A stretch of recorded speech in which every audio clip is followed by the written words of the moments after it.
Show today is the director of the City of Jackson's Martin Luther King Jr. Center, Antonio Parker. Hi, Antonio. Hey, Bart, how you doing? I'm good. Good to see you. Good to see you also.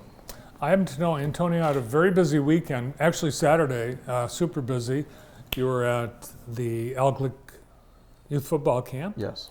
And you were at Juneteenth. Yes, both. And so, yeah, extremely busy. Left that morning and didn't come back home till late that night. Well, the football camp was a huge success. We've been blessed with great weather every year, and I think Saturday you couldn't have had a better day. I think there were around 240 campers that I believe that were there, and so I think it turned out really well. Al Glick and his family and the Glick family has been a huge asset to Jackson. This is for kids going into the 4th through 9th grade, so they're not yet varsity football age, but you've got your eye, I'm sure, peeled for potential talent. 100%. Yeah, I always got my eyes peeled to kind of see what's next. And so kind of seeing what's going on there. And we actually have our middle school football camp happening this week also at the high school. So that's yesterday, today, and tomorrow. And so looking forward to seeing those future Vikings continue to get better. Yes, actually, I should have mentioned this, but Antonio is Jackson High's varsity football coach. And I think you had a very impressive first season. Thank you. What's this coming fall look like? I think this coming fall is going to be good. We lost quite a few seniors, but this coming fall is going to be good. We got some young kids coming up and some juniors, some incoming juniors. That's going to be real good. And so I think I personally think we're going to be faster than we were last year. And we were a pretty fast team last year. And so we got faster across the board. And so we got a pretty good team coming up, and I think we're going to be really good this year. Well, the indoor practice facility, the Al Glick indoor practice facility, the brand new turf on Dungy Field in Withington Stadium, all the improvements made on the entire athletic complex. That's got to be very exciting for everyone that wears the Viking colors. Oh, for sure. It's extremely exciting to be able to be blessed to come into a facility that we can choose to practice inside or outside or have training inside or outside. And that's really been a huge asset for us, even in the wintertime. You know, we've been having team workouts and 4-person workouts since February. And so to be able to do those things on the actual field has been a huge asset to our program. Great. And I know all the people that come in, the opponents, the guests that were there for the first time on Saturday, it was really jaw-dropping. Yeah, it is. I mean, it's extremely jaw-dropping. I'm used to seeing it every day now, so it's kind of, I get used to it. But I mean, it's extremely jaw-dropping when you walk into the facilities and see everything that we have. We got college coaches that come in that recruit our kids and say, I'm trying to recruit our kids to come to us, not stay here. You know, like you have guys that have better facilities than us. And so we're extremely blessed at Jackson High to be able to have the things we have in the community. That's pretty neat to hear. College coaches say, you have better facilities than that. Yes, and we've had several come in and say that on several occasions. Because they want to come see it also. They'll ride by and I'm going to meet with recruiters during the school year, and they'll say, hey man, is that what I think it is down there? Yep, that's an indoor practice facility, you know, for multiple sports, not just football, you know, soccer and baseball and golf, and everybody can use the the weight room with Crystal Brinker and Alex Bonneau. And they've done an awesome job in coming in and kind of cultivating the culture of the program that wants to be upheld by the JPS. And so I want to make sure I give them a shout out that they're the two people that's kind of making the train go for all of our athletic programs, not just football. Yeah, Alex Bonneau and Crystal Brinker, the trainers full time at Jackson High. All right, well, let's talk about the King Center because that is very busy. This is a time of year where you've got tons of things going on. Yeah, so we're rocking and rolling. So the King Center's summer program registration started yesterday. It's going to go through Friday, and that's kind of pre-registration and getting those kids rocking and rolling. And then the official program kicks off on Monday, June 26th at 8:30 a.m.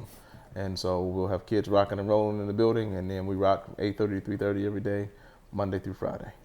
This is a brand new program at the King Center, resurrected by you last year. Yes. So the baseball program got going a couple years ago. We started with some camps just to kind of to get some small fillers out there to kind of see if it was an interest.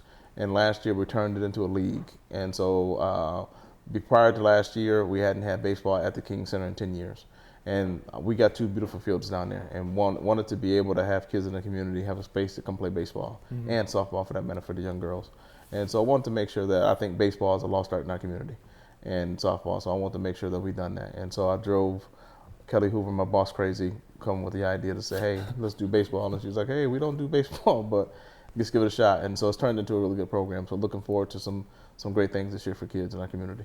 So there is the ball field. There has been a ball field at the King Center forever. Oh, always. There's always been a ball field there. And we used to play with back in the day with the Southeast Little League, and that league dissolved about 2011, somewhere in that window. The league dissolved, and baseball was just never played anymore. Mm-hmm. And so when I became the director in 2020, obviously during COVID, kind of had a lot of time to think about the things I wanted to kind of get going again. And I kind of considered getting into the Little League, but didn't think we were quite ready for that.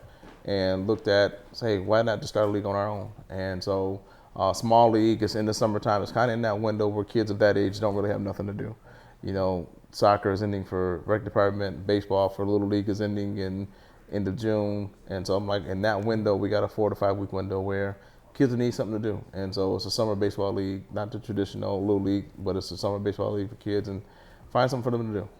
Yeah, it's pretty cool. I remember looking at pictures last year, kids holding a bat or a ball glove for the very first time in their lives. Oh, for sure. And we're talking kids that are 6, 7, 8, 9, 10 years old that's never held a ball glove or even played catch in the backyard with their parents. Mm-hmm. And so that's something that we would take for granted as kids growing up, because I remember playing catch with my dad 1,000 times by the time I was 12. And so we had some kids last year that's never ever done it before, that didn't even know how to throw a baseball. And so that's those things that we took for granted back in the day, and I think that's something that we need to continue to do in our community to bring back. So for those not into baseball, what's the day like at the King Center this summer? So kids will come in at 8:30 to get breakfast, and then at 9 o'clock we'll start our morning routine with a morning mile, and then kids can run 2 laps or walk 3 laps, and that's a mile, and for them. And then after that we break off into our morning routine with our morning game, and then after our morning game, kids break off into their groups, and then kids are pretty much on the move about every 55 minutes on to the next station on the center. And then so from there till 3:30, it's a bunch of structured activities, and then we're working with Grow Jackson, with Jacob Intio, YPOP, Young People of Purpose down in Washington, College and Career Access Center with Brian Green, and we also have the Girl Scouts program coming in also. And so we got some outside organizations that are coming in and do some good things for us. And if you're wondering how popular programs are at King Center, all you have to do is look at this photo.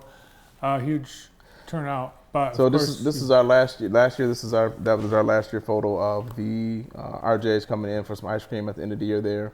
So Robert Wilkie and RJs, they came in last year. We worked together and collaborated last year for them, the kids to be ice cream free, and hoping to do the same thing this year. And then so shout out to RJs for coming through, and Robert Wilkie and Yvette Wilkie and their business and all the things they do for our community also. Cool. And this is a cheer program that my wonderful wife puts on for us. So these are kids in the cheer program and learning to do cheerleading in the program. So it turns out to be really well. So shout out to Aisha Parker and the Jackson High cheerleaders for coming down and helping us out. With that picture, you see how bright the gym is. Oh, for sure. And this is actually College and Career Access Center. They come down, and this is the robotics program that they use with us. And so this is the kids in the gym working with the robotics program through the College and Career Access Center. So there's many, many things that the King Center offers through the summer program. It's just not structured activities. It's also kind of some things with Grow Jackson, College and Career Access Center, Girl Scouts, and all those different things that we do in the community. Yeah, kids can come and go. Yeah, and it's a drop-in program. And it's, like I said, it's 8:30, 3:30. If the kids come, they come. If they don't, we keep rocking and rolling. We average about between 125 to 150 a day, depending on the day of the week. You know, with sometimes with the holidays, those numbers go up and down, but for the most part, we average about 125, 150 a day. You see kids coming all summer, every day. Yeah, they can come every day of the week, and we're actually bringing back field trips this year. I think we finally got past the COVID era, so to speak, and I'm comfortable enough to finally have kids go on field trips. And so this year we're going to bring back field trips and hoping to go to some fun places around Jackson, and maybe go to Detroit a few times and go to Lansing and check some things out. How do you do it? I mean, do you have volunteers or? So we hire about 12 to 15 young adults and adults. So I like to kind of have a mixed bag between some college age students, some kids that's just graduated college or just graduated high school, and kids that are currently in high school. So kind of 3 phases there. So those kids before them kind of see what it's like to see kids going to college, to actually see kids in college and kind of see what it's like. So we have a mixed bag of people that work with the King Center, and then Alfonso Boutre, we call him AJ. He's my assistant. He works with me hand in hand, and he does a really good job being the staff supervisor at the King Center. So a lot of the staff work with him quite a bit hand in hand.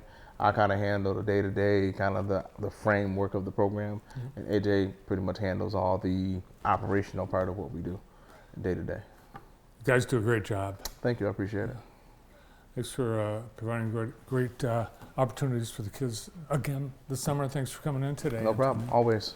Thank you guys for all you do. The director of the MLK Center and Jackson Heights varsity football coach, Antonio Parker. Thank you.